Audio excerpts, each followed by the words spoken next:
키워드로 알아보는 이슈, 다양한 시각으로 보는 뉴스 읽기. 본격 수다 버라이어티 투데이 잡스 3.0. 안녕하세요, 이현경입니다. 네, 안녕하세요, 이덕 씨입니다. 아침에 들어오기 전에 뉴스를 보니까 또 미국에서 네. 뭐 금리를 0.75% 자이언트 스텝을 밟았다, 뭐 이런 뉴스들이 나오더라고요. 요즘에 보니까 이렇게 뭐 이렇게 반짝반짝하는 뉴스가 별로 없는 것 같아요. 네, 속보라고는 나오는데 네. 그냥 보면 다 예측 가능한 수준이다. 그쵸. 물론 예측한다고 해서 제가 뭘 할 수 있는 건 없지만 네. 그래도 확실히 투데이 잡스 진행을 하면서 머리가 점점 이게 좀 차는 느낌이 있어요. 더 찰 데가 없을 텐데. 점점 커지고 있습니다. 뭐 아인슈타인 박사가 뇌의 13%를 썼다면서요. 사실은 이제 전체를 쓰게 됩니다. 이게 이제 전체가 네트워크로 연결돼 있기 때문에 그런데 이제 가능성을 그냥 이야기를 한 거고 지금은 그 누구라도 네. 머리 전체를 사용한다라는 게 정설이기는 해요. 네. 그런데 이제 무궁무진한 저 가능성은 더 있다라고 이제 받아들이면 될 것 같아요. 예. 독실님은 13%는 이상 쓰시는 것 같은데. 99.9% 두뇌 풀 가동 중입니다. 네. 좀 전에 말씀드렸던 미국의 금리 인상이 나에게 미치는 영향에 대한 이야기는 저희가 잠시 후에 전해드리도록 하겠습니다. 생방송 투데이 잡스 3.0 오늘은요. 모르면 모를수록 손해고 알면 알수록 득이 되는 뉴스는 경제다가 준비가 되어 있습니다. 잠시 후에 전해드리도록 하겠습니다. 네, 7월 28일 투데이 잡스 3.0 빅데이터는 알고 있다로 시작하겠습니다. 바로 만나보시죠.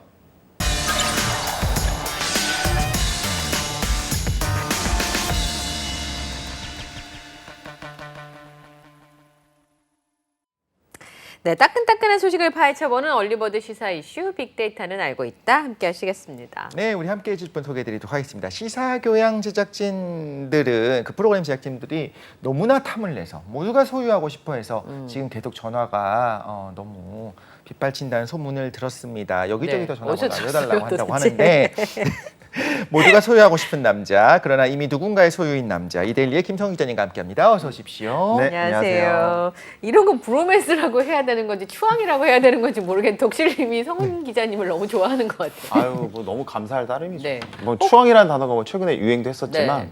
이번 기회에 한번 그걸 반추해 보는 것도 나쁘지 않은 것 같습니다. 최근에 어떤 분 프로필 보니까 나를 추앙해요라고 되더라고요. 아이고. 본인을 본인 스스로. 셀프 네. 추앙. 네. 근데 갑자기 생각이 난 건데 네. 저 빅데이터는 알고 있다잖아요. 저희 그 코너가 왠지 저를 위한 어떤 제목이지 않나. 빅데이터. 스몰 데이터도 아니고 네, 아무튼 그냥 데이터일 수도 있는데 빅데이터라고 해주셔서 너무 감사합니다. 네. 네. 어릴 때 자이언트 베이비는 아니었죠? 그렇진 않았던 것 같은데 항상 그래도 우량아 축에 속해 있던 친구였던 것 같아요. 예. 지금 몇 킬로셨는지 아세요? 당시에요? 네네. 한 3kg 후반이었던 걸로 기억을 합니다. 오, 그래요? 그러면 네. 꽤 빅 베이비였네요. 근데 뭐 노사연님 같은 경우에는 뭐 4kg 후반대였다고 하니까요. 제가 4.7킬로였습니다. 네. 저는- 저희 어머니가 2주 동안 일어나질 못하셨다. 여기가 자이언트 베이비였네요. 4.7kg 저 처음 들어봤어요. 네. 저희 꼬마 났을 때 2.8kg였는데. 아이고. 야, 그 어릴 때 태어날 때부터 출발점이 굉장히 다르네요, 그렇죠? 그렇죠. 얘기 들어보니까. 네네. 자, 오늘 빅데이터 살펴보도록 하겠습니다. 세 가지 함께 보시겠습니다. 빅데이터 보여주세요. 오늘 좀 심각한데요. 야, 네. 내부 총. 네. 내부 내부 총질. 총질. 우리가 사실 정치 얘기 잘 안 하는데, 그렇죠? 네, 사실은 이게 또 워낙 또 첨예한 이슈기도 하고요. 네. 정답이 없는 이슈기 때문에 다루기가 상당히 조금 어떻게 보면 힘든 부분도 있긴 한데 오늘 너무 또 이슈가 되다 보니까 그러니까요. 정리하는 차원에서 한번 골라봤습니다. 윤석열 대통령이 이준석 국민의힘 대표를 향해 내부 총질이나 하는 당대표라고 언급한 문자 메시지가 26일 포착이 됐습니다. 이 메시지는 윤 대통령이 권성동 국민의힘 원내대표와 텔레그램에서 주고받은 메시지로 알려졌는데 네. 지난 26일 오후 대정부 질문이 있던 본회의장에 있던 권 대표의 텔레그램 화면이 사진 기자에 포착이 되면서 일파만파 퍼지게 됐습니다. 이 공개된 화면 지금 뭐 사진으로도 보고 계실 텐데요. 공개된 화면에 따르면 우리 당도 잘하네요. 네. 계속 이렇게 해야 이런 문자 메시지에 이어서 내부 총질이 나던 당대표가 바뀌니 달라졌습니다. 라는 메시지를 보냈습니다.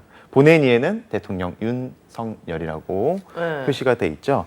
그동안 이 대표를 둘러싼 당 상황에 관여하지 않는다는 기조를 고수해온 윤 대통령이 이 대표에 대한 어떤 사적인 심경 내지는 불편한 심경을 공개적으로 언급이 된 겁니다.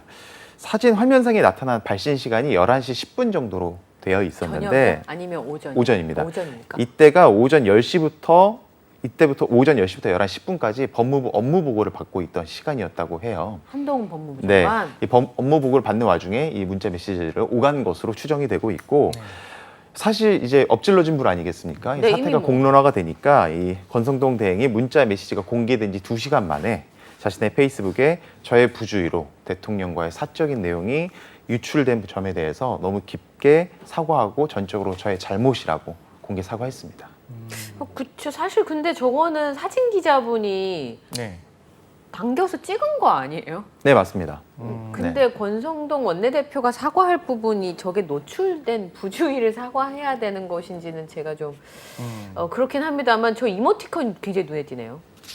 아까 좀 전에 보신 거. 저는 멀리서 봤을 때 금붕어 같은 느낌이었는데 네. 가까이서 보니까 금붕어 아니에요? 따봉 포시더라고요. 사과가 이렇게. 네, 이제 그 권성동 직무대행이 그 대통령님의 의견을 잘 받들여서 네. 하겠습니다. 답신에 관련된 이모티콘이었는데 따봉이었습니다. 오, 네, 그러니까 왠지 저거 유행할 것 같은 네, 잘하고 있다 약간 네. 이런 의미로 오. 이해하시면 될 것 같고 예. 권 대행은 사실 다음 날 오전에도 기자들과 만난 자리에서 다시 한번 사과를 했어요. 사적 문자 내용이 부주의로 유출된 점에 대해서 심려를 끼쳐드렸고 이 부분에 대해서 송구하게 생각한다면서 실제로 이제 카메라를 향해서 90도로 인사를 하기도 했습니다. 네. 사과를 하기도 했습니다. 네. 민주당은 즉각 반발했죠. 윤 대통령은 민생 챙기기보다 당무 개입이 우선이냐.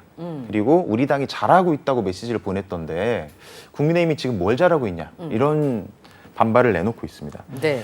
최근 대정부 질문을 앞두고 예상치 못한 카메라 포착이 지금 또 우려가 되다 보니까 의원들 사이에서는 본회의장에서는 휴대전화를 가급적 쓰지 말라. 네. 이런 지금 뭐 주의령까지 내려졌다고 하는데 이런 가운데 이준석 대표가 당사자 아니겠습니까? 네, 그렇죠. 어디 울릉도가 있다면서요? 네, 울릉도에서 페이스북을 또 올렸습니다. 겉과 속이 다르다라는 뜻을 지닌 사자성어, 양두구육이라는 사자성어가 있는데 양두구육에 빗대서 내부 총질 문자 메시지에 대해서 에둘러 저격을 했습니다. 내용을 좀 더 구체적으로 보면요. 이 대표가 대통령 고위 관계자가 윤 대통령의 이 대표에 대한 부정적인 뜻을 의미한 건 아니라며 특별히 이준석 대표는 오해하시지 않으리라 생각한다 이렇게 발언을 했었거든요. 근데 이 발언에 대해서 이준석 대표가 전혀 오해가 없다. 이건 오해의 소지가 없을 만큼 너무 정확하게 알아들을 만한 메시지였다. 네. 이렇게 반박을 하면서 응수하는 모습을 또 보이기도 했습니다. 네. 글쎄, 다들 알고 있지 양도고요. 않았을까요? 그리고 사실 이준석 대표 같은 경우에도 뭐 이렇게 마뜩찮아하는 거를 이미 알고 있었을 텐데 이게 이제 너무 드러나게 되다 보니까 근데 저는 어제 우리 빅데이터 알고 있다랑 좀 네. 연관을 지어서 생각을 해보면 결국에는 그 답안지를 유출하게 된 그 과정 있잖아요. 네네. 그때는 뭐 해킹을 통해서 네. 다양한 첨단 기술을 통해 유출을 했지만 결과적으로는 쓰레기통에 버리면서 포착이 됐잖아요. 네네. 이번에도 이제 텔레그램을 사용했다는 거, 정치권에서도 이걸 사용한다는 것 자체가 이제 카카오톡이라든가 다른 방법으로 이제 서버에 남지 않는 걸 네. 이용해서 대화를 주고 받았는데 결국에는 이제 아날로그 방법으로 뒤에서 당겨 찍어가지고 이런 것도 유출이 되는 걸 보면서 좀 여러 가지 생각을 하게 되는 부분이 있습니다. 네. 뭐 당겨서 찍었느냐에 대해서는 이견이 좀 있어요. 보시는 분들에 따라서 권성동 원내대표가 뒷줄에 앉아 있는데 거기 뒤에 기자들이 앉아 있는데 몰랐겠냐. 그리고 예전에도 왜 그 저런 거 유출돼가지고 네. 문제된 적이 있었잖아요. 여러 개 있었죠. 예, 네네. 그래서 국회의원 분들이 당겨서 찍을 수 없도록 하는 무슨 필름이 있대요. 그러니까 카메라를 당겨도 네. 그 내용이 보이지 않도록 붙이는 필름이 있다고 예, 하더라고요. 각도가 이제 옆으로 가면 잘 안 보이고 근데 이제 바로 그 뒤에선 보일 수는 있겠죠. 네, 그래서 네네. 그거를 국회의원분들이 다 제가 알기로도 구입을 해서 이렇게 보통은 이렇게 필름을 붙이는데. 그 이제 보호 필름 같은 거 네. 말씀하시는 거죠? 그래서 이렇게 보면 까맣게 보여요. 카메라에서 이렇게 보면. 그쵸, 각도에 따라 네, 다르니까. 그래서 예전에 국회의원분이 이제 저기 회의 시간에 딴 거 보시다가 이제 다 유출되고 막 이래가지고. 네, 뭐 이제 연예 뉴스 같은 거 보시다가 보시다가 발각이 된 그래서 적도 있었고. 그랬었는데 뭐 보여진 게 문제가 아니라 언제 어디선 노출될 수 있잖아요. 정치인의 삶이라고 하는 게 어항 속에 있는 금붕어처럼 살아야 되는 건데 다 그렇죠. 보일 수 있도록. 맞습니다. 저 이모티콘이 이제 물고기처럼 보이는 이런 상황은 네. 좋지는 않은 것 같아요. 그러니까 예. 폰 자체가 이제 휘어지는 폰이잖아요. 네. 그런 경우에는 아마 좀 그런 필름이 없을 수도 있고 뭐 여러 가지. 근데 사실 말씀하신 것처럼 그게 중요한 건 아니다. 네. 그리고 비판도 분명히 좀 겸하게 받아들여야 될 부분도 있는 것 같고. 네. 근데 또 이런 생각도 들었어요. 임금님에게 잘못하면 큰일 나는 세상에 살았던 그 조선시대, 고려시대조차도 임금이 안 계신 곳에는 또 욕할 수 있다 이런 얘기 하지 않습니까? 네. 사적인 이야기에 대해서 또 어디까지가 우리가 깊이 들어갈 것인가도 좀 각자가 판단해야 될 영역이 있는 것 같다는 생각도 듭니다. 이건 가치 판단이 좀 필요한데요. 그쵸? 예, 시청자분들께서 판단하시기를 바라고요. 어쨌든 뭐 이렇게 자꾸 싸우면 네. 우리는 그 인플레이션 때문에 진짜 속이 불이 나는데. 0.75%. 예. 큰일 났습니다. 이건 아닌 것 같아요. 제가 봤을 네. 때. 네. 그건 확실한 것 같아요. 예. 자, 두 번째 키워드 보겠습니다. 두 번째 키워드 인구 이동 앤 변화. 네. 이거 무슨 무슨 경제학 지금 101 온 것 같은 느낌인데. 근데 사실 인구가 계속 줄고 있다는 얘기는 어제 오늘 그렇죠. 그렇죠. 얘기가 아닌데 큰일입니다. 그런 부분에 대해서 조금 구체적인 데이터가 나와서 아, 이번 그래요? 기회를 통해서 한번 예. 말씀을 드리려고 준비를 해봤습니다. 올해 2분기 기준 인구 이동이 네. 48년 만에 최저치를 기록했다고 합니다. 서울 인구는 10,000명 가까이 빠져나간 걸로 나타났는데 구체적으로 좀 설명을 드리면 27일 통계청이 발표한 6월 국내 인구 이동 통계를 한번 보면요. 올해 2분기 국내 이동자 수가 148만 3천 명으로 나타났습니다. 1년 전 같은 기간과 비교해서 12.5% 감소한 건데요. 이는 2분기 기준으로 1974년 이후 48년 만에 가장 적은 수치라고 합니다. 100명당 이동자 수를 나타내는 인구 이동률도 11.6%로 네. 1년 새 1.6%포인트 낮아졌다고 합니다. 통계청은 인구 이동이 많은 20, 30대 인구가 줄었고 네. 고령 인구가 늘어나면서 사실 좀 인구 이동이 많이 줄었다 이렇게 얘기가 나오고 있고요. 아, 네. 주택 매매량이 지난해보다 감소한 것도 주요한 원인으로 꼽고 있습니다. 아, 새 집 구하러 외곽으로 나가거나 움직이지 않고 그냥 살던 집에서 전세도 좀 올려주고 살고 그냥 계속 네, 사시는 네. 분들이 늘어나기도 하고 또 인구 자체가 좀 줄고 있으니까 네, 이동이 네. 줄었다 이런 말씀인데 지금 나- 유출이 9천 명 정도였잖아요. 네. 그러면 서울에 이제 좀 남는 집이 생길 것 같은데 왜 제 집은 없는 걸까요? 그게 한 몇십 년 된 미스테리예요. 그거 푸시면 노벨 경제학상 받을 수 있어요. 제가 봤을 때. 그러게요. 예. 근데 지금 말씀하신 것처럼 서울은 자꾸 유출되잖아요. 네. 그러니까 지방에 있는 인구들이 이동하는 건 우리가 납득이 되는데 네. 서울에 있는 인구들이 저렇게 유출된다는 건 여기가 이제 지금 독실님이 얘기한 것처럼 내 집 한 칸 마련하기가 어렵고 살기가 어려우니까 자꾸 빠져나가는 거잖아요. 그렇죠. 그 지점이 사실 중요한 게 서울 인구는 줄어들고 있는 반면에 경기, 인천 등 이제 경기도 인구는 늘어나고 있다는 점이 또 중요한 포인트라고 볼 수 있습니다. 네. 2분기 경기 지역 인구가 11,203명 순유입이 됐거든요. 아, 네. 그리고 인천 같은 경우도 5,500명 가까이 같은 기간 늘었습니다. 아. 그러니까는 서울에 있는 인구가 어떻게 보면 또 수도권으로 이동했다. 그쵸, 인천이나 경기 이해해 볼 쪽으로. 수도 있는 부분이고 또 지역 밑에 지역으로 내려가면 경남이나 부산 지역도 뭐 3,000명에서 4,000명 가까이 또 순유출 인구가 됐다고 하니까 네. 지역을 사실 옮겨 다니는 아까 말씀드렸던 대로 또 주택 문제가 또 장기간 동안 고질적인 그쵸. 문제가 되다 보니까 뭐 엑소더스라는 표현을 쓰기도 하거든요. 부동산 기사에서는 네. 서울에서 내 집을 마련하기가 너무 어려우니까 대탈출. 네, 이제 수도권에 있는 뭐 신도시라던가 아니면 더 새로운 보금자리를 찾아서 떠나는 이런 현상이 좀 가속화되고 있는 것 아니냐 이런 네. 얘기가 나오고 있습니다. 여기서 또 추가로 하나 또 말씀을 드릴 게 네. 출생아 수가 또 계속 줄고 있습니다. 네, 이게 인구 이동이 줄고 있는 것과 어떻게 보면 또 맥이 맞닿아 그쵸. 있다고 볼 수 있는데 네. 5월 출생아 수가 2만 명을 가까스로 넘겼다고 합니다. 네, 같은 달 기준 역대 최소치라고 하는데요. 코로나19 영향으로 사망자가 늘면서 사망자는 같은 달 역대 최대치를 또 아, 기록했다고 많이 합니다. 돌아가시는데. 네. 순인구 자체가 줄어드는 현상이 지금 아. 본격화되고 있다 이렇게 네. 보시면 될 것 같은데 통계청이 발표한 5월 인구 동향을 한번 보니까요. 5월 출생아 수가 2만 7명이었습니다. 네, 작년보다 8.8% 감소한 수치인데 네. 동월 기준 최저치를 갈아치웠고요. 예. 국내 출생아 수는 2016년 4월부터 무려 74개월 연속 최저치를 경신하고 있는 상황이라고 합니다. 네. 시도별로는 강원 지역을 제외하고 모든 시도가 출생아가 줄었다고 하고요. 인구 1000명당 출생아를 나타내는 조출생률도 4.6명으로 떨어졌다고 합니다. 예. 지금 2만 명이 안 된다는 거잖아요? 2만 2만 명을 명을 조금 가까스로 넘어. 넘겼다. 그러면 네. 2만 명씩 태어나면 1년에 24만 명인데 네. 작년까지 27만 명 정도 신생아들이 출생을 했거든요. 그러니까 네. 올해는 뭐 27만 명을 못 넘길 수도 있겠다.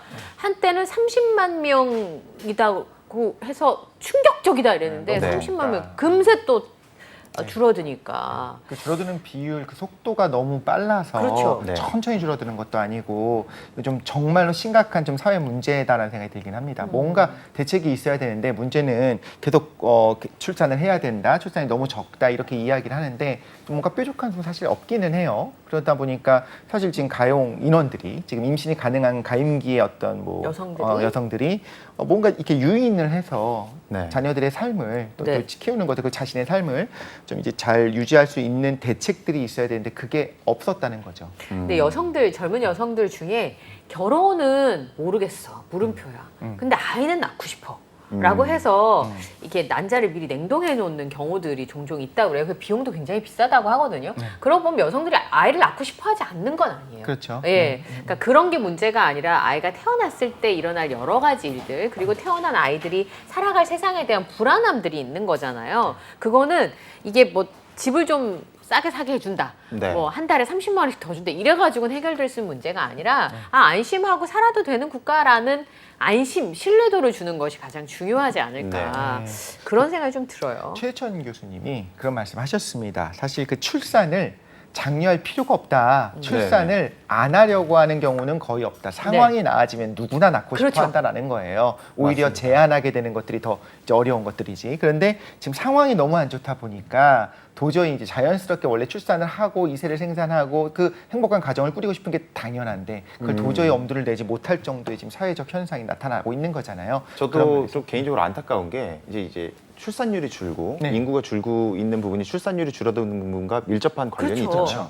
근데 왜 뭐 출산이 줄어드는 것인가에 대한 이유를 두고 뭐 시대가 바뀌었고 네. 요즘 세대들이 뭐 개인주의가 되면서 네. 아이를 출산하는 걸 꺼리고 있다 뭐 이런 이유가 나오고 있는데 사실 그거는 본질적인 이유가 아니라고 생각을 저도 하고요. 그렇게 생각해요. 출산율을 망설이게 만드는 사회적 환경이 조성되지 않았기 때문이라고 생각을 하거든요. 그러니까 좀 더 본질적인 문제를 우리가 고민을 해보고 개선할 여지가 필요하지 않나. 아까 말씀하신 대로 화목한 가정을 꾸리고 싶어하는 것은 어떤 사람의 어떤 행복 지수, 네. 본능과도 또 직결돼 있는 부분이라고 생각을 하기 때문에 네. 본질적인 문제 고민이 더 필요할 것 같습니다. 네. 그러니까 그 뭐 한 달에 30만 원 더 준다 뭐 이런 공약으로 할 일 다 했다고 생각하시는 분들은 반성하시기 바라고요. 네. 마지막 키워드 보겠습니다. 네. 또 사자성어. 네. 산중용변. 아 저도 몰랐던 부분인데 아주 화제가 되고 있는. 아 오늘 마무리 안 될 것 같은 약간 그 어이가 불길한 없는 예감이 느낌도 들어요. 있고. 네. 네. 속리산 국립공원에 있는 휴게소들이 하나둘 철거되는 움직임을 보이고 아 있는데 송리산 국립공원에요? 네, 휴게소가 없다 보니까 용변을 볼 곳이 없어지는 거예요. 아 설마 지금 제가 예상한 그거 아니죠? 그 산중 용병입니다. 네, 산의 중턱에서 용변을 보는. 어머. 이러다 보니까 등산객들의 불만이 커지고 있다는 소식을 그렇죠. 가지고 왔습니다. 이 코스가 20km 가까이 되는 코스인데 네. 이 코스를 완주를 하려면 7시간 반 정도 걸린다고 합니다. 네. 그러면 이 기간 동안 용변이 또 급한 분들은 어떡해요? 이런 문제인 거죠. 아. 네. 국립공원 측은 등산객들에게 미리 용변을 보고 출발을 하라 아, 미리. 당부를 하고 있는데 미리 그게 뭐 해결을 저희 마음대로 됩니까? 아, 그게 내 마음대로 자연 되면 현상이라는 것은 그렇죠. 그 자율신경계 아니에요? 그렇죠. 그래서 또 어떻게 참 수도 없어요. 네. 이걸 참지 못한 분들이 이제 산중의 용변을 보시면서 네. 이제 약간 여러 가지 상황이 지금 빚어지고 있는 저거 시작되면 금세 악취 나거든요. 네네. 한두 명씩만 하기 시작해도 저거를 휴게소를 없앨 정도의 상황이면 관리할 인원이 없다는 것으로 추정이 되는데 심각한데요? 뭐 구체적으로 조금 설명을 드리면 지난해 5월에 네. 냉천골, 금강골, 보현제 휴게소가 문을 닫았는데요. 문을 닫은 이유가 여기서 취사 행위가 너무 빈번하고 잦게 발생을 해서 여러 가지 좀 문제가 야기가 됐다. 예. 이런 게 속리산 국립공원 측의 설명이었는데 문제는 휴게소가 없어지면서 화장실도 같이 없앤 거죠. 그래서 이제 산중에 용변을 보실 분들이 이제 너무 급하다 보니까 뭐 그런 경험 살면서 한두 번쯤 있지 않습니까? 왜 없어요? 다 너무 있죠. 용변이 급하다 예. 보면 진짜 막 약간 이성적인 사고가 좀 흐려지고 그건 당연한 거 아니에요? 근데 예. 뭐 갑자기 풀밭이 보이고 그러면 네. 여러 가지 생각이 예, 들게 되잖아요. 그렇죠. 예. 그런 부분 때문에 좀 빚어지는 약간 문제가 있는 것 같아요. 이 내용을 조금 보니까 이 수풀 등에서 해결하는 사례가 늘고 네. 있는데 자연공업법상의 방류나 배변에 대한 제재 조항은 없는데 네. 등산로를 벗어나서 자연공원 특별보호구역 등에서 약간 뭐 환경오염에 행위를 저지르면 200만 원 과태료가 부과가 된다고 합니다. 오.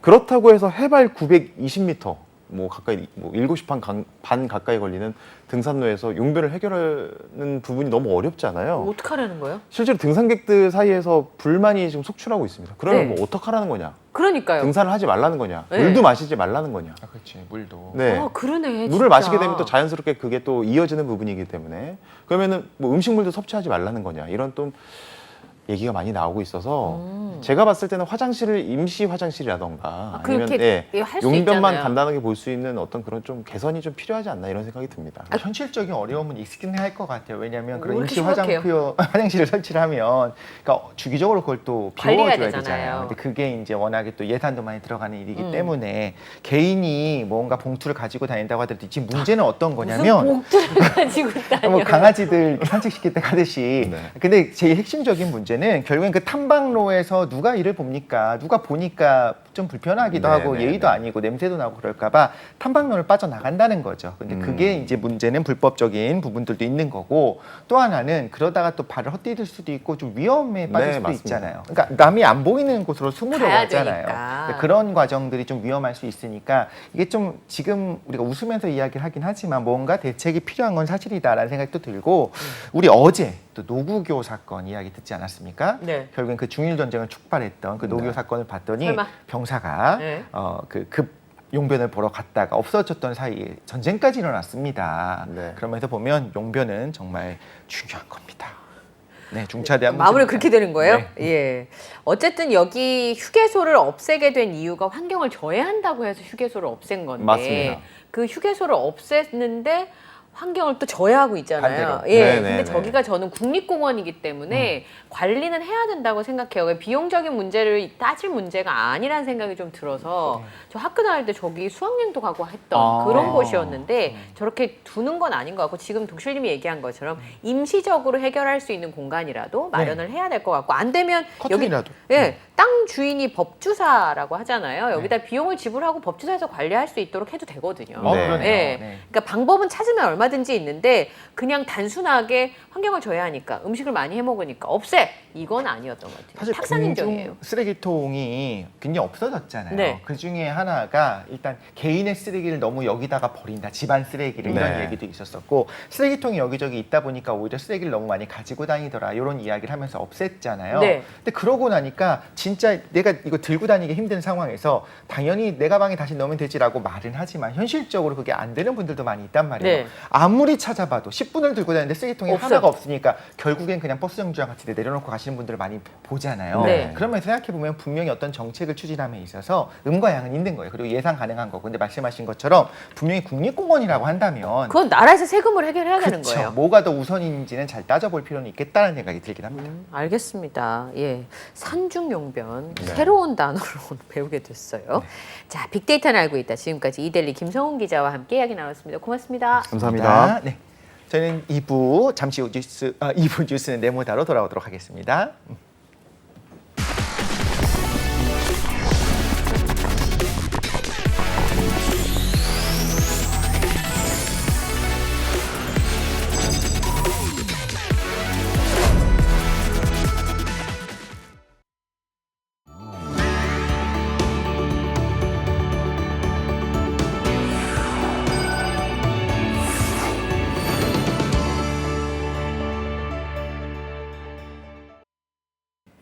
네, 뉴스 읽기를 시작해서 어디로 튈지 모르는 요절복통 도미노 토크 뉴스는 네모다. 오늘은 뉴스는 경제다 순서를 준비했습니다. 네. 이 시간 함께 하실 분 소개해드리도록 하겠습니다. 행복자산관리연구소의 김현우 소장님 오셨습니다. 어서 오십시오. 네, 안녕하세요. 안녕하세요. 안녕하세요. 예. 우리가 월요일 날 그 얘기 했어요. 독실님하고 시간이 너무 빨리 간다. 네. 그래서 사람마다 어린이들은 방학이 안 와서 하루하루가 너무 이제 속이 타고 저희는 어머 벌써 7월이 그러니까요. 좀 있으면 8월이네. 이것 맞아요. 때문에 이제 체감하는 속도가 굉장히 다른데 매주 목요일에 일주일 만에 오시잖아요. 예.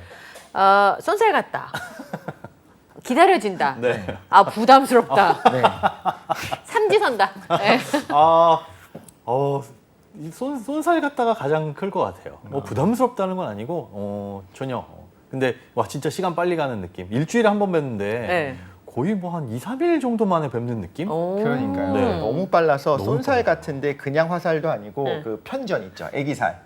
굉장히 빨리 날아가는 그런 살을 쏜 것이 아닌가라는 생각이 들 정도로 너무 빨라요. 근데 방금 전에 저희 그 둥둥 하고 있을 때 너무 피곤하다게 하시더니 지금 또 정말 프로십니다. 끌어내서. 네, 끌어내서 우리를 위해서. 자본주의 미소로 막 날리시면서 그죠? 근데 또 너무 좋아요. 보면 또 행복해지잖아요. 아, 확실히 맞습니다. 행복자산관리연구소 네. 그런 느낌이 듭니다. 오늘 주제 한번 소개해드리도록 할게요. 네. 이름만 들어도 설레는 단어죠. 두근두근두근. 네. 김이 아니라 금이군요. 네, 금입니다. 금. 네, 네. 한자어가 같다 보니까 헷갈렸습니다. 근데 설레하는데 설레지가 않는다는 분들이 네. 많이 있어요. 왜냐하면 경제 기사에서 가장 눈에 띄는 내용을 봤더니 요즘 국제 금값 하락 이런 이야기가 나오는데 네. 왜 전쟁이 일어나게 되면 보통 금을 제일 먼저 사람들이 모은다. 안전한 네. 자산이니까 이렇게 예. 얘기를 들었는데 네. 왜 금값이 하락하고 있을까요? 그러니까요. 지금 금값은 많이 빠졌어요. 그러니까 우리가 팬데믹 코로나가 딱 터진 이후에 가장 이제 정점을 찍었던 게 2020년 8월 정도. 네. 그때 트로이 온스당 뭐 2,000달러 넘어가면서 금값이 당시에는 뭐 이제 일부 기관에서는 금값 뭐 4,000달러 간다. 뭐 2,000달러 할 때요? 예, 뭐 2배 넘게 더 오를 것이다. 막 그러면서 비트코인이요. 그럴 때 이제 맞아요. 뉴스 같은 데서 그럴 때 조심해야 돼요. 뭐 그- 금값 얼마 간다. 우리는 그 뒷북 뉴스 같은 거 하면 좋을 것 같아요. 그러게요. 4,000달러 갔다고 했던 사람 누군지 찾아내가지고. 그렇잖아요. 2020년 8월에 네. 4,000달러 간다고 했는데 지금 금값 하락 어떻게 생각하세요? 이런 뒷북 뉴스를 꼭 추적을 해줘야 되거든요. 맞아요. 근데 재미난 건 좋은 말씀하셨는데 꼭 그런 말을 하는 기관이 꼭 그런 뉘앙스의 반복을 해요. 니네. 그래서 그쪽에 이제 신뢰를 못 얻는 일부 이제 투자은행들이 늘 그렇게 약간 과장된 네. 그런 걸 제시하니까 걔네들이 그런 말을 할 때는 이거 과열 아닌가라고 한 번쯤은 생각해 볼. 어딘지는 방송 끝나겠지. 그렇다고 해서 다 틀리진 또 않아요. 다 맞죠? 틀리면 네. 다 틀리면 에이 쟤네 말 무시할 텐데 어쩌다 한 번은 또 맞추기 때문에 그걸 또 그게- 무시할 수는 없습니다. 같은 기조를 하면 1년에 2번은 맞다면서요. 맞아요. 그러니까 고장난 시계도 하루에 2번은 맞는다고 하잖아요. 네.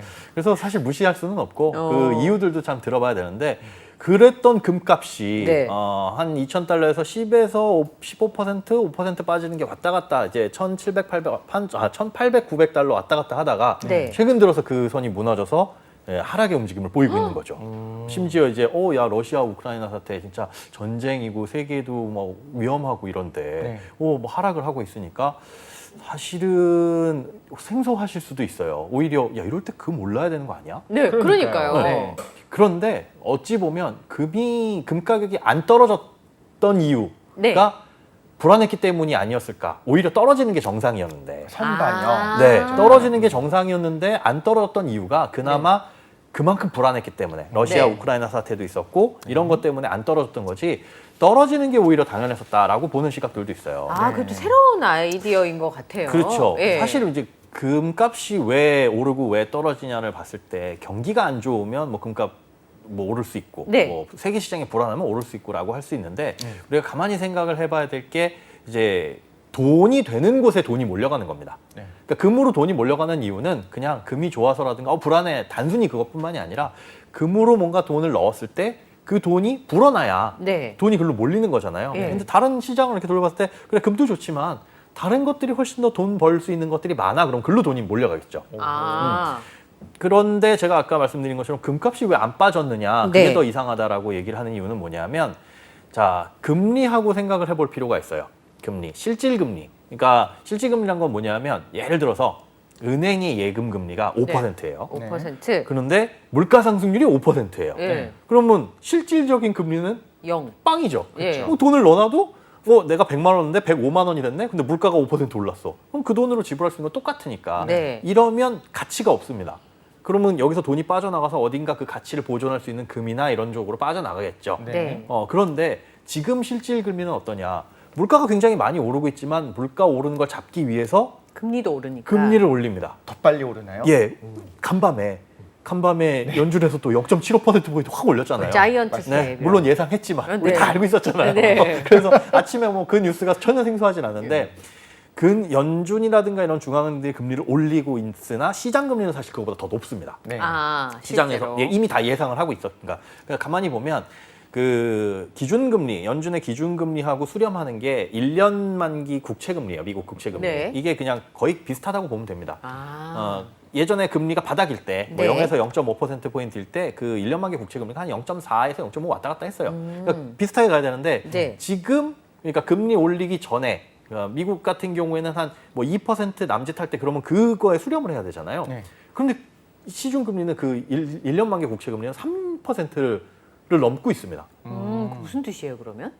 연준이 금리를 여기까지는 올릴 거야. 네. 라고 예상하는 하고 이미 거네요. 예상하고 있다는 아. 거예요. 그러니까 금리는 훨씬 많이 올라 있고 실질 금리가 올라 있습니다. 즉 물가도 많이 뛰고 있지만 그걸 잡기 위해서 금리도 오르고 금리도 있으니까. 오르고 있고 시장 금리도 오르고 있다. 그 말인즉슨 네. 실질 금리가 높으면 금에서 돈이 빠져나가서 이쪽으로 가야 되는 게 맞아요. 네. 그러면 가지고 있어봤자 그대로니까. 그렇죠. 유지되니까. 네, 오히려 여기서 빼가지고 야 은행에 넣어놓으면 금리 이만큼 받는데 네. 채권에 넣으면 이만큼 이자 받는데 그런데 돈이 안 빠져나간 게 이상한 거죠. 아, 오히려. 네, 금값이 떨어졌는데 왜 안 빠져나갔을까를 생각해 보면 사실은 모든 게 다 이제 후행해서 그 얘기를 하는데 네.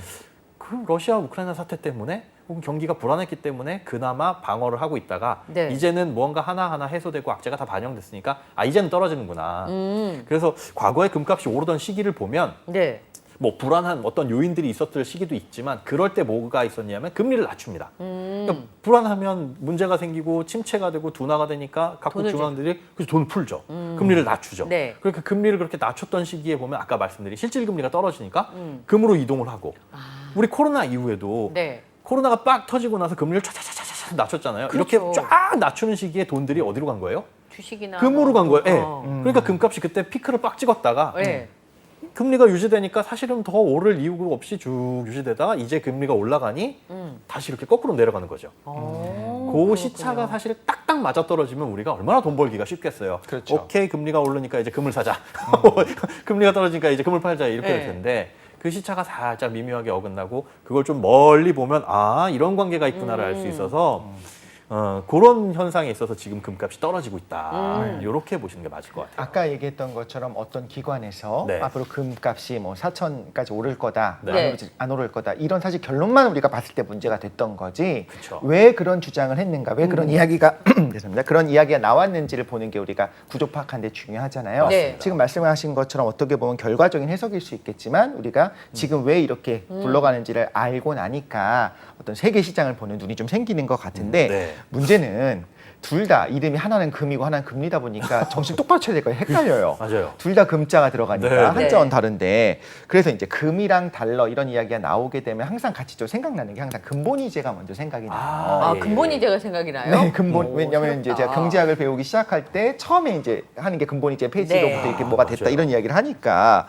그래서 금이 국제 통화의 분명히 중심이었는데 그리고 저는 이제 바짝바짝하니까 사람들이 금을 좋아하지 않을까 생각을 했었는데 네. 지금은 되게 이제 처음에 제가 경제를 조금 배우기 시작할 때 황당했던 거예요. 아니 이걸 어느 날 갑자기 우리가 더 이상 이제 잔고도 있지 않고 네. 근본이제를 폐지하겠다라고 이야기했는데 이 체제가 유지가 돼? 그렇죠. 이게 말이나 되나? 이런 생각을 했거든요. 네. 좀 자세히 설명해 주시죠. 사실은 이제 화폐라는 것이 무엇이냐를 생각을 해보면 금에 대한 교환권 네. 이라고 보는 게 맞죠.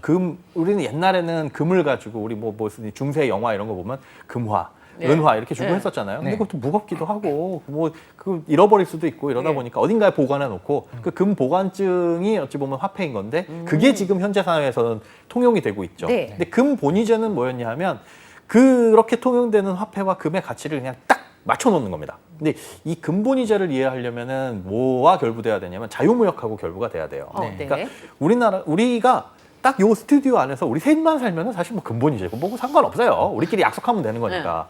그런데 저기 바다 건너 물 건너 다른 나라와 교역을 하다 보니까 네. 뭔가를 교환을 해야 되잖아요. 네. 근데 물물 교환을 한다고 하는 건 정말 원시적인 방법인 거고 네. 뭔가 화폐 수단으로 교환을 해야 되는데 그게 이제 금이었죠. 네. 모두가 가치가 있다고 믿는 무언가. 그렇죠. 금이었죠. 무언가가 금이었는데 자, 그 금은 있지만 자국에서 쓰는 화폐들은 또 따로 있었단 말이죠. 그렇죠. 그렇겠죠. 해당 나라에서. 근데 이제 근본이자라는 건 뭐냐면 금과 그 화폐를 가치를 동일시하는 예를 들어 금 1g은 우리 돈으로 뭐 10,000원 고정. 네. 아, 네. 그렇죠. 뭐 금 1g은 1달러 고정. 이런 식으로 하게 되면 환율 변동의 위험에서 벗어날 수 있습니다. 교역을 네. 할 때. 그렇죠. 근데 저쪽에는 환율이 맨날 변하는데 우리나라는 금 1g을 1,000원으로 고정해 놓으면 서로 교역할 때 문제가 생겨요. 그런데 이제 자유무역이라는 건 뭐냐면 아무런 관세 없이 너희들이 싼 건 우리가 사고. 싼 값 주고 사고 우리가 싼 건 니들이 사주고 네. 이렇게 하면서 왔다 갔다가 진행이 되는 건데 그 과정에서 이제 근본이제가 뭐가 중요하냐면 금이 왔다 갔다 하는 거나 마찬가지입니다. 그런데 금의 가치가 이제 동일하니까요. 어딜 네. 가나 동일하니까. 근데 무역을 하게 되면 한쪽은 수익이 나고 한쪽은 어딘가 적자가 나잖아요. 그렇죠. 그러면 금이 이렇게 빠져나가서 수익이 난 쪽으로 몰려가게 될 겁니다. 네. 그렇죠. 그러면 손해를 본 입장에서는 금은 줄어들고 네. 금본이자라는 건 금과 통화량을 딱 똑같이 맞춰놓은 건데 그럼 어떻게 해요? 금이 줄었으니까 국토가 통화량이 유출되네요. 줄었죠. 네. 그러면 이 말인즉슨 뭐냐? 통화량이 줄었다라는 건 상대방의 교역 상대국에서 봤을 때는 저 나라 물건이 싸네, 물건값이 네. 싸네라고 볼 수가 있는 거예요. 다시 이제 금이 흘러 들어올 수 있는 여지가 생기는 거죠. 여력이 생기는. 네. 우리가 지금 환율에서 환율이 저쪽 나라가 비싸다, 네. 달러 값이 비싸다라고 네. 한다면 그럴 때 우리는 무역에서 뭐 차익을 얻을 수 있고 이런 네. 것처럼 마찬가지로 그러면서 돈이 돈을 고 돕니다. 그러니까 자유무역과 금본위제가 어떻게 보면 맞물려서 돌아가고 있었는데 여기에서 전제돼야 될 건 뭐냐면 그 약속은 누구든 다 지켜야 된다는 거. 우리는 금 1g에 화폐 1,000원만 발행할 거야. 네. 1g에 1달러만 발행할 거야라는 약속을 누구든 다 지키면 환율도 안정적으로, 네. 무역도 안정적으로 그렇게 해서 굴러갈 수 있는데 이 약속이 어디선가부터 어그러지면 그때 문제가 생기는 거죠. 그렇죠. 네. 약속은 지켜야죠. 약속은 지켜야 왜냐하면 돼요. 사실 화폐라고 하는 것 자체가 금을 얼마나 받을 수 있는 권리인 거잖아요. 그렇죠. 어느 날 갑자기 내가 예를 들면 2만 원을 갖고 가서 내가 맡겨놓은 2g 주세요라고 했는데 안 줄 거야. 1g만 줄 거면 갑자기 저는 이제 눈 뜨고 코 베이는 상황이 되니까 그런 쉬어! 일은 이렇게. 일어나지 않겠죠. 그렇죠, 그렇죠. 일어나지 쉬어! 않았나요? 이렇게 하면 네. 그런 일들이 일어났기 때문에 이제 무너져 버린 거죠. 무너졌나. 수가. 그러니까 이런 네. 근본이자가 계속 유지가 되려면 전제 조건이 요 약속을 지켜줘야 되는데 그 약속을 못 지키는 상황이 뭐가 발생하냐?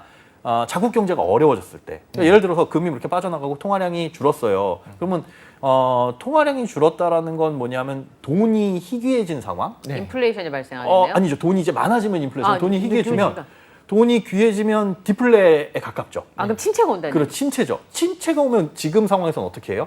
돈을 중앙은행이 찍어서 풀어야 돼요. 네. 근데 근본이자에서는 돈을 찍어서 풀 수가 있어요? 그러니까 없어요. 채굴을 해야 됩니다. 채굴을 해야 됩니다. 금을 캐야죠. 그렇죠. 채굴을 해서 그만큼 통화량을 늘리는데 그게 정상적인 경제 상황에서는 가능해요. 네. 근데 갑자기 경제가 확 어려워졌거나 네. 아니면 전쟁이 발발했다. 어. 돈을 막 쓸 일이 생겼어. 네. 그러니까 평상시에 우리 가정에서 아버지가 월급 받아오고 월급 버는 거에서 밥 먹고 뭐 하고 학원비 하고 할 때는 상관이 없는데 갑자기 아들놈이 결혼을 한다네. 돈이 왕창 필요해. 네. 그러려면 대출을 받아야 되는데 나라에서 대출을 받는다는 건 뭔가 찍어내는 거잖아요. 네. 돈을 빌려오는 거고. 그런데 돈을 찍어내려고 하다 보니까 부족해. 네. 금이. 네. 이러면서 이제 무너지기 시작하는 겁니다. 부족하지만 어쨌든 먹고 살아야 되잖아. 네. 전쟁이 났는데 하면서 찍어내다 보니까 야 니네 그러면 되냐? 되냐? 라고 하다가 어느 한쪽이 강력한 패권을 갖고 있으면 네. 그래도 유지가 되겠지만 네. 이게 힘의 균형이 무너지면서 쟤네 봐라 이제 어깨를 견줄만 하게 되면 이제 우리 나 이거 안 해. 네. 하나둘 깨지기 시작해버릴 수밖에 없다는 약속을. 거죠. 그렇죠. 그리고 우리나라 자국 경제가 더 중요하다라고 생각하면 네. 자유무역에서도 그거 다 파기해버리고 아니다 이제 우리는 근본이제 없앨 거야. 네. 영국도 그렇게 하면서 이제 근본이제 폐지해버렸고 그러다가 미국이 패권을 잡으면서 2차 세계대전 이후에 돈을 왕창 벌고 하면서 이제 1달러, 1트로렌스당 35달러 맞춰놓을 거야. 근본이자 할 거야. 이렇게 하면서 그래 미국은 튼튼한 나라니까 그 신용 지켜주겠지 하다가 미국도 어려워지니까 나 이거 이제 안 해.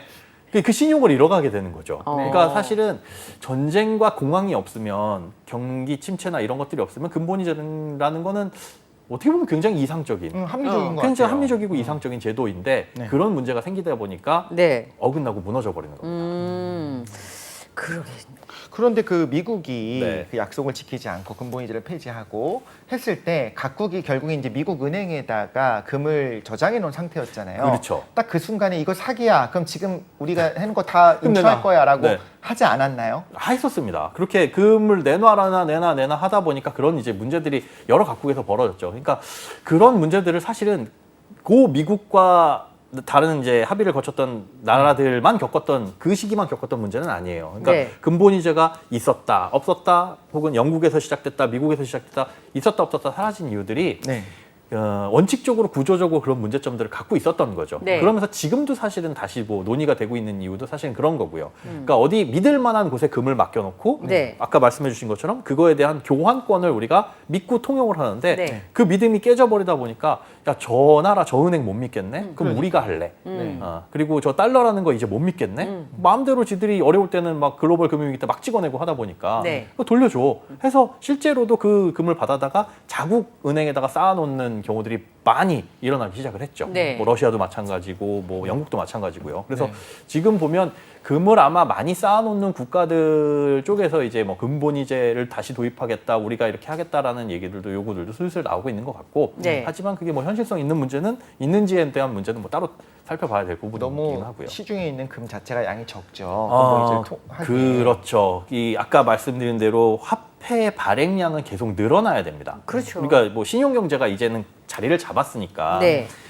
그런데 이제 근본이제라는 거는 근본적으로 금의 양이 늘어나야 화폐 양이 늘어나는 거잖아요. 그렇죠. 네. 그런데 지금은 보면 그런 상황은 아닙니다. 그러니까 은행을 통해서 화폐량이 늘어나는 건 한국은행이 돈을 찍어내는 것도 있지만 일반 은행에서 신용 때문에 벌어지는 일들도 있어요. 대출을 해주 여기 있다 치고 대출해 주는 거잖아요. 그것 때문에 네. 제가 만약에 1억 원을 예금을 맡겼어요. 그러면 어딘가에선 1억 원을 빌려가겠죠. 그럼 네. 그 빌려간 사람이 뭐 집도 사고 차도 사고 할 수 있어요. 근데 제가 만약에 그 중간에 가가지고 저 예금 갖고 있는 것 좀 주세요라고 네. 한다면 그 사람한테 대출을 회수해가지고 저한테 주는 게 아니잖아요. 네. 그냥 줍니다. 네. 그러면 저는 그걸로 또 뭐 해요? 집도 사고 차도 사고 해요. 근데 내가 1억 원을 맡겼는데 시장은 2억 원이 풀려버린 거예요. 그렇게 돌아가고 있는 그렇게 거잖아요. 돌아가는 게 이제 신용 경제입니다. 네. 근데 그걸 근본이제로 막아버리게 한다면은 사실 금을 채굴하는 양에 따라 가지고 화폐량이 조정이 되게 될 테니까 여러 가지 네. 문제점들이 생기게 될 거고 다시 그렇게 픽스를 할 수는 없을 거예요. 뭐 비슷하게는 갈 수 있겠으나 네. 근데 지금 화폐량을 통화량을 조정해야 되고 화폐량이 신용 경제 때문에 돌아가는 거라면은 네. 지금 당장에는 현실성은 사실 떨어진다는 얘기죠. 사실상 지금 보면 이 현재 경제학을 보면 좀 거품까지는 아니더라도 되게 전산의 세상에 살고 있다는 생각이 들기는 해요. 실제로 돈을 아무도 인출하지 않는데 그렇죠. 그냥 수치를 그냥 주고받으면서 네네. 이 결제가 끝났다라고 하는데 나는 아무것도 한 게 없는 것 같은데 네. 통장에서 어떤 그 숫자들만 그렇죠. 왔다 갔다 하는 왔다 갔다 것처럼 하는 느껴지기도 거니까. 하는데 예. 근데 어쨌든 근본이제는 폐지를 하면서 그럼 금을 대신할 수 있는 안전한 정말 자산? 네, 안전 자산으로서 달러를 생각할 때 이제 기축통화로서 달러가 유지됐었다가 그렇죠. 2008년에 이제 금융위기가 있고 미국이 그다음에 또 달러를 계속 찍어냈잖아요. 그러다 네. 보니까 다른 나라들이 볼 때 뭐야? 쟤네들은 마치 금에 준할 정도로 안정적으로 자산을 지켜야 되는데 그렇지 못하네. 그럼 이제 불안하다라는 생각이 들면서 말씀하신 것처럼 근본이제에 대한 논의를 조금씩 하기도 한다고 했잖아요. 네. 근데 사실상 불가능하고 근데 문제는 제가 궁금한 건 이제 위안화라든가 다른 일단 미국이 슈퍼파워를 그래도 유지한다면 이게 가능할 것 같은데 그렇죠. 지금 2인자가 막 쫓아오고 있는 상황이에요. 그러면 사실상 이게 붕괴되지 않을까라는 걱정도 좀 드는 거죠. 맞습니다. 붕괴되지 않을까 하는 게 어떻게 보면 걱정일 수도 있겠지만 실제로 일어날 수도 있는 일인 거고요. 그리고 그 계기를 이번에 러시아 우크라이나 사태를 겪으면서 모든 나라들이 생각하게 됐다고 됐어요. 봐요. 네. 왜냐하면 러시아가 나쁜 짓을 하면서 우크라이나를 침공하면서 네. 세계 질서를 무너뜨린다. 네. 그럴 때 이제 제재를 가한 게 뭐예요? 달러를 못 경제. 쓰게. 달러를 네. 못 쓰게. 예. 얘네한테 달러로 결제하지 마. 네. 우리 왕따 시켜버리자. 예. 그래 좋아 하려는데 모든 나라가 한편으로 그렇게 생각합니다. 잠깐만 있어보자. 지들 마음에 안 들면 우리가 다 같이 우리 집안까지 들어와서 속속들이 스며들어 있는 달러를 못 쓰게 해버려? 이러면 우리가 무슨 일이 생겼을 때 되게 불리할 수 있겠네? 그게 심지어 나쁜 일을 한 게 아니라 지들 마음에 안 들면 이렇게 휘둘려 버릴 수 있겠네? 그렇죠. 글로벌 금융위기 이후에는 막 찍어내가지고 기분은 나빴지만 어쨌든 지들이 기축통화라고 하니까 우리가 약속하고 그걸 쓰니까 어쩔 수 없었으나 네. 러시아가 이런 짓을 하면서 제재를 받는 거 보니까 자꾸 달러에 의존하다 보면 문제가 커질 수 있겠구나라고 네. 생각하는 국가들이 늘어나기 시작한 거예요. 네. 그러면 그 생각을 꾸준하게 갖고 있었던 이제 중국도 마찬가지인 거고. 네. 그래서 중국뿐만이 아니라 사실 뭐 유럽도 똑같은 고민을 하게 될 거고요. 그래서 아까 말씀드린 뭐 근본이제에 대한 얘기가 다시 나오고 있기는 하기는 하겠지만 네. 지금 상황에서 봤을 때 이 금이 아닌 암호화폐가 사실 부각됐던 이유도 그런 것과 비슷한 네. 거고. 네. 그러니까 금은 채굴량이 정해져 있고 하지만 그 비슷하게 거래량도 정해져 있고 힘들기도 하지만 금과는 다르게 우리가 희소성을 조절할 수 있는 이 코인이나 네. 이런 것들로 기축 통화를 연결을 해서 쓰는 건 어떨까라는 네. 아이디어들도 생겨나고 있다는 거죠. 네. 그 세계가 변화하고 있으면서 새로운 뭔가 통화의 수단 네. 이런 것들이 생겨나고 있는 것 같습니다. 근데 또 다르게 생각해 보면 네. 이전에 지금의 위안화만큼이나 위력을 발휘할 수 있었던 건 엔화였는데 네. 엔화가 아. 무너지는 과정을 보니까 달러가 다른 기축 통화로 세계 통용되는 통화로 바뀌기는 쉽지 않겠다라는 생각이 좀 드는 거예요. 그러니까 무역의 규모도 커야 되지만 그걸 굉장히 오랫동안 유지할 수 있는 패권을 가지고 있어야 되는데 네. 중국의 경우에는 많은 국가들이 신뢰한다고 하기에는 우리가 모르는 게 너무 그렇죠, 많아서 맞아요. 투명하지 네. 않죠. 네, 통하지 않으니까 아까 말씀하신 것처럼 새로운 기술이 발달이 돼서 새로운 체제가 오기 전까지 달러가 생각보다 강한데? 어쩔 수가 없는 거죠. 지금 내 주머니 안에 들어있는 것도 달러니까. 네, 네. 그러니까 이거를 다 털어내는 건 메이드 인 차이나 제품을 하나도 쓰지 않겠다라는 것과 크게 다르지 않다. 그렇죠. 이미 그런데 우리는 무역을 안 하면 살 수 없는 상황에서 그렇죠. 살고 네. 있으니까 그것들을 다 끊어내고 나 혼자 살 거야. 네. 아무리 보호무역주의를 하더라도 무역은 해야 되잖아요. 그렇죠. 네네. 혼자 살 거야라고 하지 않는 이상은 그 시스템에서 벗어날 수는 없는 거니까. 그런데 벗어나려고 노력을 하는 과정에서 전제해야 될 건 뭐냐면 우리가 그럼 패권을 쥐어야 되겠다. 예전처럼 금이 어떻게 보면 혹은 뭐 영국 같은 경우에는 무역에서의 패권을 쥐었잖아요. 네. 그런 것처럼 무언가 힘을 갖고 오지 않으면은 나중에 왕따당할 일도 생길 수 있겠다. 네. 이런 것 때문에 지금 더욱더 보호무역 쪽으로 각국들이 고민을 하고 있는 네. 것 같아요. 저 그냥 약간 네. 주부 입장에서 질문을 좀 드려볼게요. 주부요? 예. 네.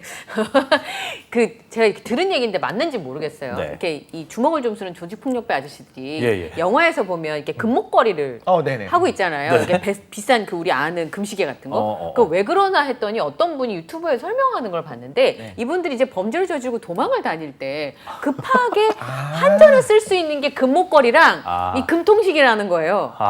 꽤 비싸죠. 이거 하나가 뭐 네. 몇백에서 이게 뭐 몇천까지 한다고. 양 이렇게 되면 사실 급하게 어디 가서 돈 이렇게 목걸이를 맡기고 현금화할 수 있는. 신용카드는 다 아저씨한테 막혔을 맡기고. 테니까 네. 통장은 정지되고. 그리고 이게 외국 가서도 갖다 주고 말은 못해서 이렇게 돈으로 바꿔 쓸 수 있는 게 네네. 이 금목걸이와 금통시계라는 거예요. 그래서 이게 안전자산이라는 거예요. 그분들의. 그러니까 제가 이 말씀을 왜 드리냐면 주부들이 금을 조금이라도 사서 집안에 두는 이유는 네. 내가 앞날을 아무것도 모르는데 진짜 급하면 이 금반지라도 빼서 좀 현금화, 맞아. 융통할 네네. 수 있다. 그러니까 네. 주식이나 가상화폐 나는 금리도 잘 모르고 빅비처도 잘 모르고 근본이제도 모르는데 그래도 돈이 생길 때 주식 뭐 심지어 삼성전자도 저렇게 되던데? 라고 생각해서 그 앞으로의 가치보다 내가 모르는 미래를 위해서 금을 좀 사놓겠다 하시는 분들도 있거든요. 네. 최후의 수단은 그래도 금이다. 네, 그래서 일부러 24K 목걸이 펜던트만 한 언니들도 있어요. 그러니까 장식이 아니라 혹시 모르잖아 살면서 네네네, 그렇죠. 내가 어려워질 수 있으니까 당장 돈으로 바꿀 수 있는 건 예쁜이지 않아? 맞아요. 그 돌반지의 개념도 네. 그거잖아요. 그렇죠. 근데 그 돌반지는 대부분 이제 도둑들이 가져간다는 소문이 있었죠. 아니면 녹여서 엄마 반지가 된다는 그런 그러기도 전설이 하고. 있긴 합니다만 사실 저도 김현우 소장님이 좀 의심스러울 때가 있어요. 뭐요? 저 옷을 이렇게 입고 있지만 저 안쪽에 네. 금을 막 한 3바퀴 정도 두르고 있지 않을까. 아, 목 디스크 걸립니다 그러면. 어떻게 생각하세요? 이런 예, 그러니까 주부들의 아. 입장에서 봤을 때 금은 이렇게 앞으로 수익을 얼마 낸다라기보다는 진짜 앞날을 모를 때. 사실 그래서 자산의 포트폴리오 분산 차원에서는 금을 갖고 있는 일정 부분 보유하는 것도 맞아요. 그러니까 앞서 말씀드린 것처럼 금리와 금의 관계에 있어서 앞서거니 뒤서거니 하면서 계속 가격이 오르잖아요. 네. 통화량이 늘어나면서 그 가치도 오르는 것처럼 금도 마찬가지인 거고요.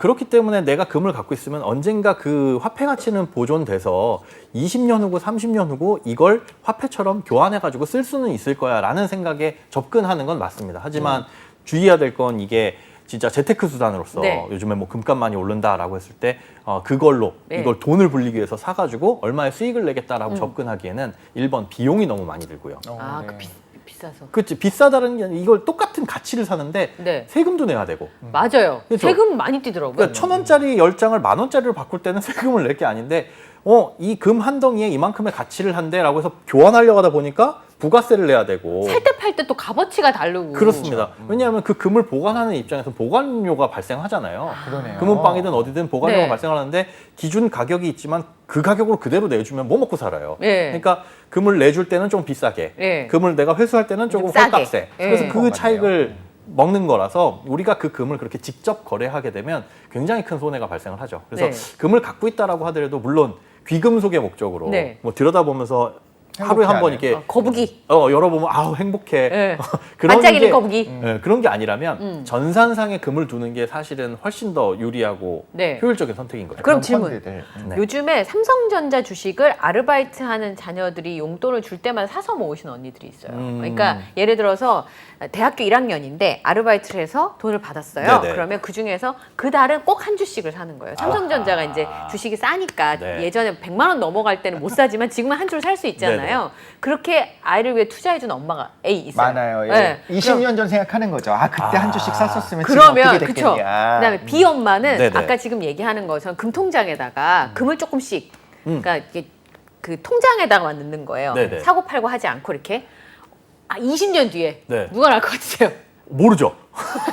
모르는데 모르는데 그 가능성은 있습니다. 어느 한쪽에 몰빵하면 무조건 망한다라는 것. 아, 이게 몰빵이 안 되잖아요. 5만 원씩 사서 그런데 그러니까- 몰빵이 되겠습니까? 뭐 이번 달은 금 사고 이번 달은 주식 사고 하면 몰빵은 안 되겠죠. 네. 따로따로 분산해 가면. 근데 우리가 장기 투자의 함정, 장기 투자의 위험성을 아, 생각을 해봐야 될 위험성. 게 네. 저는 장기 투자가 굉장히 위험하다고 봐요. 장기 오히려. 주식의 장기 투자. 그래요? 예. 무슨 뜻이냐면 우리가 자칫 착각을 하는 게 뭐 삼성전자 예를 들어주셨지만 작년 재작년에 주식시장이 굉장히 호황이었을 때 네. 그런 얘기들 많이 들었어요. 뭐 20년 전부터 삼성전자를 모았던 분의 네. 이만큼 많이 모았다, 돈이 이만큼 됐다. 그런데 만약에 한 20년, 15년 전에 현대전자 주식을 사모은 분은 어떻게 됐을까요? 그분도 장기 투자했을 텐데. 없을 수 있겠다. 현대전자요. 네, 현대전자요. 아, 지금 그러네요. 들으시는 우리 그 시청자분 중에 뭐라고요? 그런 게 있었어요? 현대전자? 잘못 말씀하신 거 잘못한 거 아닐까? 아니에요? 네. 하이닉스? 현대건설 아닙니까? 현대전자라는 회사가 있었죠. 그때 당시엔 핸드폰을 만들던 맞아요. 걸면 걸리는 걸리버. 맞아. 걸리버. 박진희 씨가 모델이었어요. 예. 이거 걸면 걸리는 걸리버를 알 정도의 세대는 굉장히 이제 어느 정도 세대인지 감이 오죠. 예.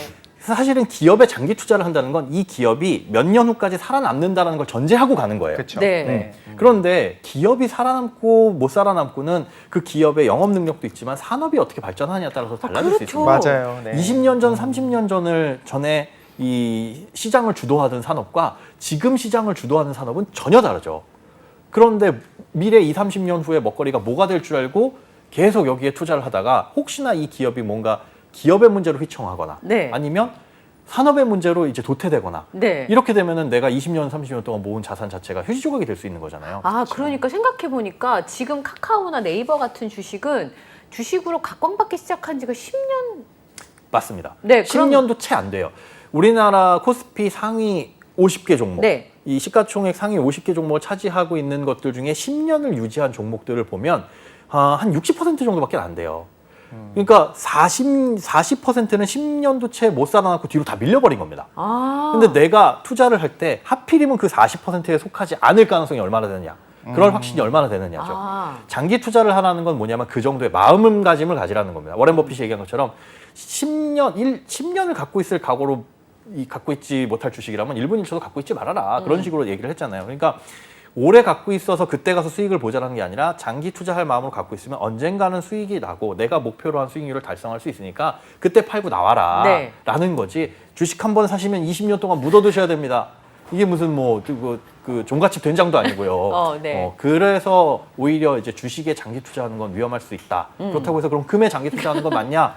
화폐 가치는 보존하겠죠. 네. 하지만 금이라는 건 보관 비용도 많이 들고 물론 이제 전산상으로 놓게 되면 그런 비용들은 줄어들게 되겠으나 줄긴 하지만 없는 건 아니니까. 그렇죠. 그런데 물가 상승을 극복해야 사실 가치가 있는 거잖아요. 네. 물가 그대로 가면 그게 사실은 무슨 소용이겠어요. 그래서 분산 차원에서 주식이라든가 부동산이라든가 금이라든가 남들은 뭘 하고 있나. 네. 남들하고 비슷하게 가야지 나는 여기 하나 꽂혀가지고 뒤로 뒤처지면 안 되는 거니까 하는 게 투자이기 때문에 그런 부분에 있어서는 분산의 필요성도 그런 거고요. 그다음에 너무 이제 장기 투자를 주식에 몰빵해가지고 하겠다라는 것도 위험하다는 게 그런 이유에서 말씀드립니다. 공부를 이렇게 해야 좀 되네요. 나눠서, 예. 그러니까 엄마들이 요즘에 그 텔레비전 프로그램들도 그런 거 많이 생겼잖아요. 투자나 네. 어린이들 경제 교육하는 예. 모의로 해보고. 예, 네네. 그런 것들이 많이 생겨서 많이들 궁금해하셔서 이거야 이거 뭐 이렇게 해가지고 하시는 경우도 트렌디한 경우도 굉장히 많이 있지만 지금 김현우 소장님이 얘기하신 건 경제는 인간의 욕망과 관련된 부분이잖아요. 그렇죠. 네네. 그러니까 그런 부분들에 대해서 좀 공부를 하시면서 조금씩 해보시면 좋겠어요. 재미삼아서 네, 그러니까 일단은 시작을 하고. 한 100만 원 선에서 뭘 했다가 잃어도 근데 되게 위험한 게요. 네. 그러다가 정말 안 좋은 투자 습관이 들 수가 있어요. 그래요? 이것도 문제가 될 수 네, 있어요? 100만 원으로 공부를 하면서 투자하는 건 좋은데 네. 100만 원을 투자를 했다가 왜 초심자의 행운이라고 하잖아요. 네네. 여기서 재미를 보기 시작하면 빵 터질 수 있죠. 그러면 내가 주식을 잘하는 사람이다라고 착각을 할 수가 있어요. 근데 100만 원이 들어갔을 때는 어떤 마음이냐면 잃어도 돼, 없어도 잃어도 돼. 돼. 그래서 원칙을 지킵니다. 어느 정도 떨어지면 손절이라는 것도 하고요. 손절 그게 되게 그렇죠. 중요하더라고요. 수익이 나면 욕심만 부리고 어디에선 익절도 할 수 있고요. 그런데 100만 원이 아니라 이게 뒤에 02000 붙으면서 혹은 신용을 끌어다가 쓰면서부터는 이 원칙을 지키기가 어려워요. 100만 원에서 3만 원 잃는 거는 그래 뭐 외식 한 번 안 하면 되지만 1억에서 300만 원 잃고 이러면 이제 느낌이 달라지거든요. 이거 한 달치 월급이 하루아침에 없어졌어? 이거 어떻게 해야 되지? 어떻게 해야 되지? 물타기 할까? 이러면서 흔들리다 보니까 100만 원으로 자칫해서 잘못된 투자 습관이 생겨버리면 나중에 금액이 커졌을 때 여기에서 큰 손해가 발생을 할 수 있다. 사실 그랬던 게 그 세상에 없었던 개념인 코인이 나왔을 때 네. 처음에 이거로 2배, 3배 어마어마하잖아요. 그 수익을 그렇죠. 하기 시작하니까 네. 모든 사람들에게 집안의 모든 사람들에게 지금 돈을 빌려가지고 이건 네. 무조건 된다 해서 넣었다가 사실 굉장히 많이 물린 분들도 많이 있잖아요. 네. 어떻게 보면 제대로 된 주식을 읽고 공부하면서 시작했으면 그렇게까지는 안 했을 텐데 맞습니다. 나의 경험상 새로운 코인을 했더니 최소한 50%를 벌었어. 그럼 그 당시에는 주식하는 사람들이 바보로 보였던 거예요.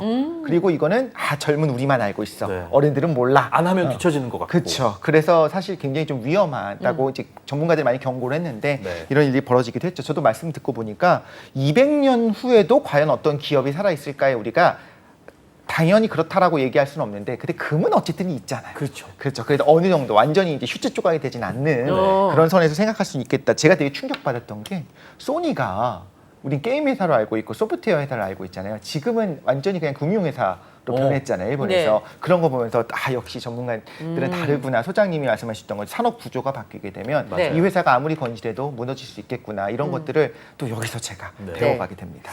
금으로 시작해서 금으로 마무리할게요. 아까 말씀하신 것처럼 지금 빅스텝으로 0.75% 나오잖아요. 네네. 네. 금값이 이제 이러니까 오를 거다라고 하는 사람들이 있대요. 예. 그렇죠. 네. 네. 그래서 30초 안에 앞으로 전망을 정리를 좀 해주세요. 오를 수 있습니다. 오를 수 있어요? 있는 떨어지고 나서 아까 금이 떨어지는 이유들은 아까 말씀드렸죠. 금리의 네. 관계 때문에 어느 정도 떨어지고 나서 지금 솔솔 얘기가 나오는 게 내년에 금리 인하할 거다라는 얘기가 나오거든요. 내년 중반이 지나가게 되면 아, 뭐 그런 얘기도 나와요? 경기가 어려워지니까 다시 살려야 되니까 그러면 그 금리 인하 시작할 때는 이제 금값이 다시 한번 반등을 할 거야. 네. 지금 쌀 때 조금씩 사 모으는 게 좋은데 아직은 떨어지는 와중이니까 바닥은 확인하고 사자. 라는 컨센서스가 형성이 되고는 있습니다. 네. 아, 지금은 아니고요. 너무 예. 이르고요. 조금 더 지켜보고 나서 판단을 하시는 것도 나쁘진 않습니다. 그럼 거의 바닥 금이 되었을 때 저희한테 또 말씀해 주실 거죠? 그때까지 같이 하는 그렇죠. 겁니다. 이제 인기 없어질 때쯤, 금이 인기 없어질 때쯤 알려드릴게요. 남들이 거들떠보지 않을 때 거들떠봐야 그렇죠. 되는군요. 예. 자, 오늘 김현우 숙장님과 네. 김으로 신가에서 금으로 끝났어요. 네, 예. 좋습니다. 네, 확실히 오늘도 많이 배워갈 수 아, 있었던 네, 그렇습니다. 시간이었던 것 같습니다. 지금까지 뉴스는 경기다 우리 김현우 소장님과 함께했습니다. 감사합니다. 고맙습니다. 고맙습니다. 네, 저희는 내일 이 시간에 재미있는 이야기로 다시 찾아뵙겠습니다. 네, 다음 주에 또 만나요. 안녕.